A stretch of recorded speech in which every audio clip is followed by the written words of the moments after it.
तो महाभारत का एपिसोड 204 भाई देखेंगे। लास्ट में कर्णा ने यार अपना वो दे दिया कवच ना, बड़ा दुख हुआ यार, फील कर रहे थे क्योंकि उसका एक ही हथियार था वही।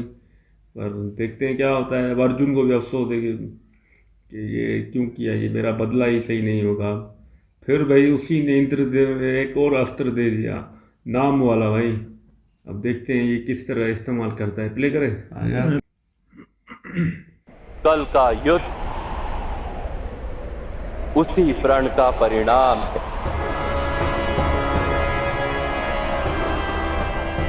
नहीं वासुदेव,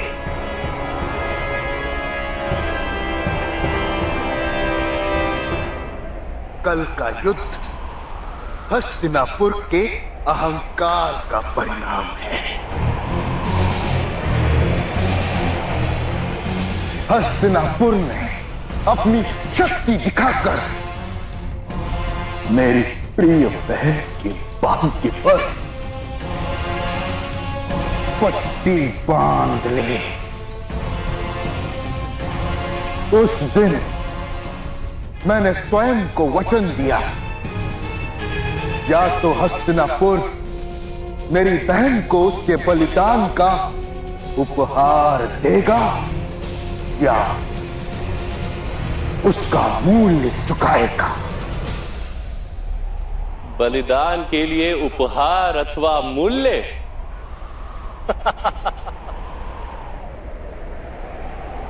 जो बलिदान को व्यापार मानता है उसे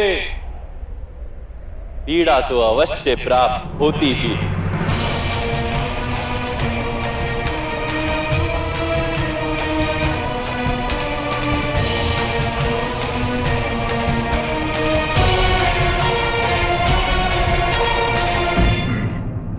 विचित्र बात कि बलिदान दिया आपकी बहन ने और उसका व्यापार बनाया आप। वास्तव में आप प्रतिशोध की आड़ में स्वयं अपने आप को समृद्ध और बलवान बनाने की इच्छा रखते थे। अपने कर्मों को बलिदान कहकर स्वयं अपने आप को मत छलिए मामा श्री। छल छल छल मैं कर रहा हूं या आप कर रहे हैं वासुदेव? इस युद्ध को धर्म युद्ध कहकर आप सारे आर्यवर्ग को छल रहे हैं। इस सारे संसार यदि मुझसे पाप कोई कपटी है तो वो केवल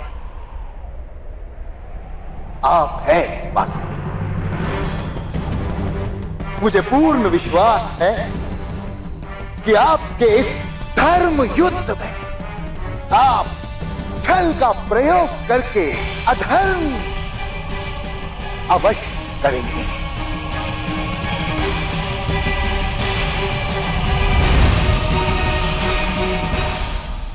ये धर्म युद्ध ही है मामा श्री। यहां बल का प्रयोग भी होगा और छल का भी। यहां धर्म के लिए अधर्म किए जाएंगे, सत्य का रक्षण करने के लिए असत्य कहे जाएंगे, जीवन के लिए मृत्यु दी जाएगी, नव निर्माण के लिए अवश्य पूर्ण विध्वंस किया जाए।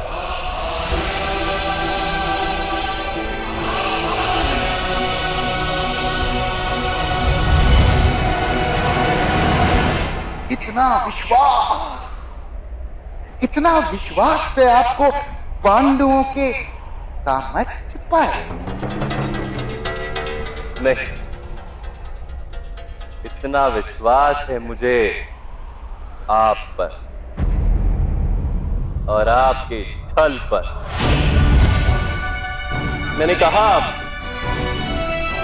कुछ इस प्रकार की स्थितियां उत्पन्न हो गई हैं और आप उन स्थितियों में कुछ इस प्रकार बंध गए कि अब आपके द्वारा किया गया प्रत्येक छल अंत में पांडवों को ही लाभ देगा। इसलिए मामा श्री अब छल भी विचार करके कीजिएगा।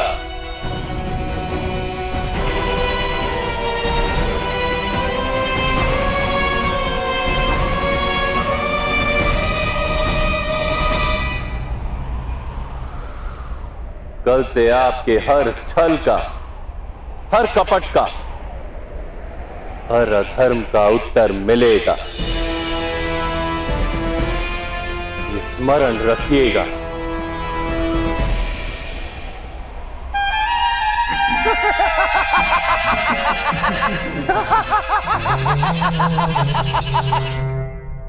स्मरण तो आप रखिएगा वासुदेव। आपने इस युद्ध में शस्त्र ना उठाने का प्रण लिया है।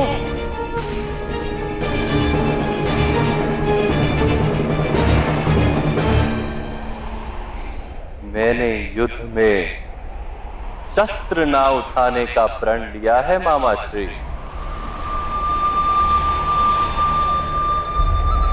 किंतु मेरी शक्ति मेरे शस्त्र नहीं। इस रणभूमि में मैं धर्म की शक्ति लेकर खड़ा, वही मेरा शस्त्र है और वही मेरा कवच। और मैं स्वयं आपके प्रिय पांडवों का कवच।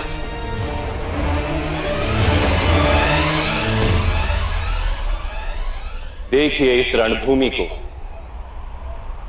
यहां प्रातःकाल युद्ध आरंभ होगा। संध्या से पूर्व यहां मृत देहों के इतने अंबार लगेंगे, रक्त की नदी में पत्थर तक तैरेंगे। इतना रक्त बहेगा यहां कि अनंत काल तक इसकी मिट्टी लाल हो जाएगी।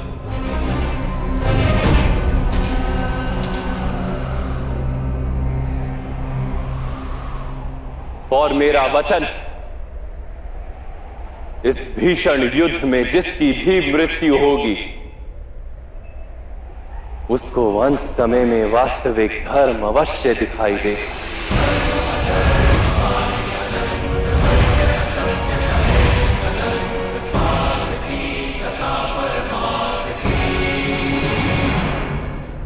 धर्म की स्थापना के लिए आरंभ हो रहा ये युद्ध समय के अंत तक महाभारत का धर्म युद्ध कहलाएगा।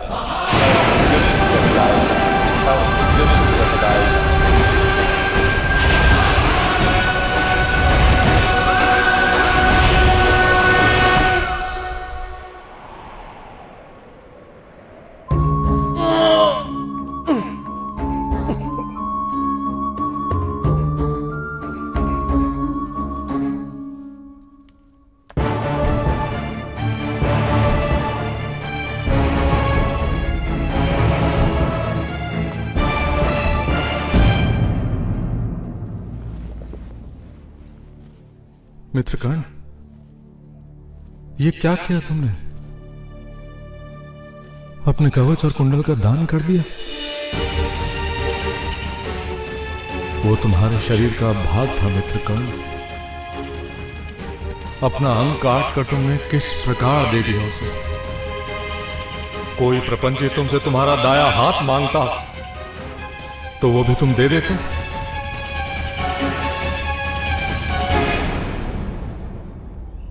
ऐसी मूर्खता क्यों की मित्र? क्यों की ऐसी मूर्खता?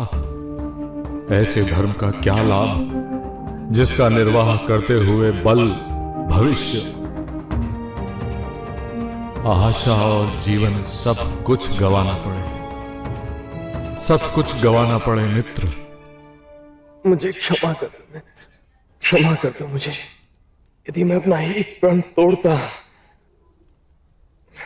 तो दूसरे प्रण को तोड़ने का विचार आता।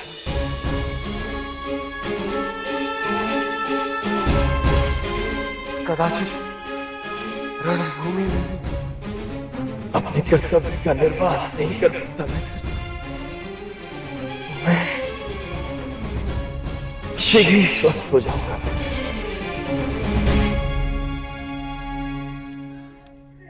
मेरे बच्चे चलो, वैद्य अंगराज कर्ण का ध्यान रख ले।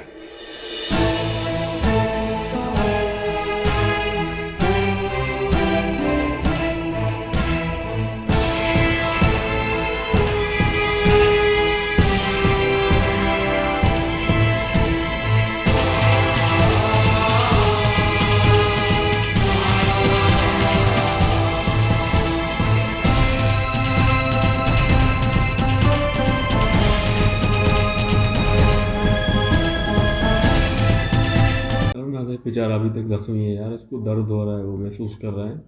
बाकी कृष्णा जी ने ना शकुनी को आईना दिखाया है कि भाई ये तुम कर रहे हो ना जो, ये सब गलत है, तुम बलिदान को इस्तेमाल कर रहे हो, तुम्हारी बहन ने जो बलिदान दिया है और तुम उसका मतलब व्यापार कर रहे हो। तो शकुनी को कोई पछतावा नहीं था भाई, चेहरे में दिख ही नहीं रहा था, ऐसा हरामी हंस रहा था कि नहीं भाई मैं तो हस्तिनापुर को इससे तबाह करूँगा अगर मुझे वो नहीं मिला, मेरे सुख, मेरी बहन को वो सुख। तो कृष्णा जी ने तो बोल दिया कि भाई यहाँ पे रक्त की नदियाँ बहेंगी और पत्थर भी ऐसे तैरेंगे इसके खून में भाई। इतना कुछ कृष्णा जी ने ना इनको समझाया है। शकुनी को भी मतलब देखो ना कृष्णा जी की एक बात के वो बता रहे हैं, एक दुश्मन को भी वो समझा रहे हैं कि भाई तुम सोचो, पर ये अधर्मी है, ये समझते ही नहीं है। यार ये शकुनी को भाई कोई अकल नहीं है, अभी भी कृष्णा जी समझा रहे हैं भाई, हर आईना दिखा दिया है इसको भाई, अभी तुम्हारी हर जो भी पिछले गलतियां की है ना, अभी इस युद्ध में आपको सबका भाई मुंह तोड़ जवाब मिलेगा। अधर्म का के लिए अफसोस हो रहा है, बेचारा अभी खून से लथपथ है ना, बड़ा अजीब लग रहा है। हाँ भाई, कर्ना की वजह से है ना, दुर्योधन की आंखों में भी आंसू आ गया मेरे मित्र, उसकी भी सांसें अटक गई है भाई साहब, ये कवच भी दान दे दिया तो रो रहा है। उधर कृष्णा जी ने भी जो शकुनी को जो समझाया ना भाई साहब, वो मुझे अच्छा लगा। शकुनी समझने का नाम ही नहीं ले रहा, मैं बोला अधर्म करूंगा और भी ले आऊंगा भाई शस्त्र बस्त्र। भाई साहब मरने पर कंगार पर खड़े हो, कृष्णा जी को समझा रहे हो, कृष्णा जी ने आपको और भी मौका दिया है, कुछ समझ जाओ। बोलना नहीं बाबा। हाँ ये बात तो सही है कार्रवाई की भाई, कृष्णा जी जो कहा सच कहा है भाई। शकुनी अपनी बहन का बदला आया है ना, उसकी बहन अंधी हो गई, अंधी खुद हुई है ना, उसने थोड़ी ये है हुई, पट्टी खुद पहन लिया, मेरा पति अंधा है। तो भाई तुम तो सोचो, तुम तो दुनिया को देखो, अपने बच्चों को सुधारो, कोई तो धर्म का काम करो। क्या करें, देखते हैं नेक्स्ट पार्ट में, आपसे मिलते हैं।